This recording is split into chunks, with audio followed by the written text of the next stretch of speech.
മണ്ഡല പുനർനിർണയ ബില്ലിനെ ഒറ്റക്കെട്ടായി എതിർക്കാൻ ഇന്ത്യ സഖ്യം. ബിൽ കൊണ്ടുവന്നത് ശരിയായ രീതിയിലല്ലെന്ന് മല്ലികാർജ്ജുൻ ഖർഗെ. കേന്ദ്രത്തിന്റേത് തീക്കളിയെന്ന് എം.കെ. സ്റ്റാലിൻ. സംസ്ഥാന വ്യാപകമായി കരിങ്കൊടി ഉയർത്തി പ്രതിഷേധിക്കാൻ തീരുമാനം. பிரதமர் மோடி அவர்களே தமிழர்களையும் தென்மாநில மக்களையும் இரண்டாந்தர குடிமக்களாக பார்க்குறீங்க. டெல்லி பாஜகவுக்கு தமிழர்கள் யாருன்னு காட்ட வேண்டிய நேரம் வந்துருச்சு. യോഗത്തിൽ പങ്കെടുക്കാതെ സിപിഎമ്മും സിപിഐയും.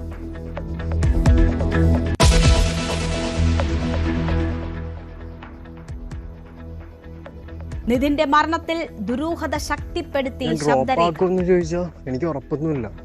എനിക്കും എന്നെ പോലെയാ. ആരെന്ത് പറഞ്ഞാലും എനിക്കൊരു കുഴപ്പമില്ല. എനിക്ക് പഠിക്കണം, ഗ്രാജുവേറ്റഡ് ആകണം, ഡോക്ടറായി ഇറങ്ങണം. അതിപ്പോൾ ഇനി ആരൊക്കെ തളർത്താണ്ടായിരുന്നെങ്കിലും അവിടെ നിന്ന് പഠിച്ചിറങ്ങാൻ ഒരു മനസ്സുണ്ടെങ്കിൽ അതാ. പ്രിൻസിപ്പാൾ പറയുന്നത് കള്ളം എന്ന സഹോദരി. വിശദാന്വേഷണത്തിന് ഗവർണറുടെ നിർദ്ദേശം. മാനേജ്മെന്റിന്റെ കാസർകോട്ടെ കോളേജിന്റെ അംഗീകാരം നഷ്ടപ്പെട്ടതിന്റെ രേഖകൾ ന്യൂസ് 18.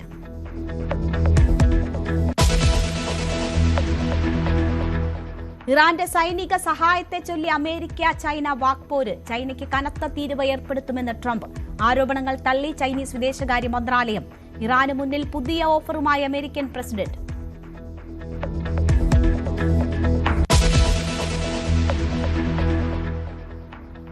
വങ്കനാട്ടിലും തമിഴകത്തും തെരഞ്ഞെടുപ്പ് പ്രചാരണം അവസാന ലാപ്പിലേക്ക്. പ്രധാനമന്ത്രി നാഗർകോവിലെത്തി. എൻഡിഎ പ്രവർത്തകരെ ആവേശത്തിലാക്കി റോഡ് ഷോ.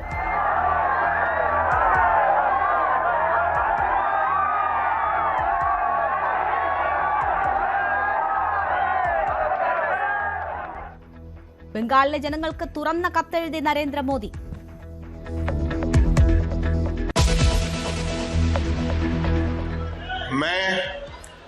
मैं सम्राट चौधरी ईश्वर की शपथ लेता हूं कि मैं विधि द्वारा स्थापित സമ്രാട്ട് ചൌധരി അധികാരമേറ്റു. ബീഹാറിലെ ബിജെപിയുടെ ആദ്യ മുഖ്യമന്ത്രി. ചൌധരി സംസ്ഥാനത്തിന്റെ 21ാമത് മുഖ്യമന്ത്രി. ചടങ്ങിൽ പങ്കെടുത്ത എൻഡിഎ നേതാക്കൾ.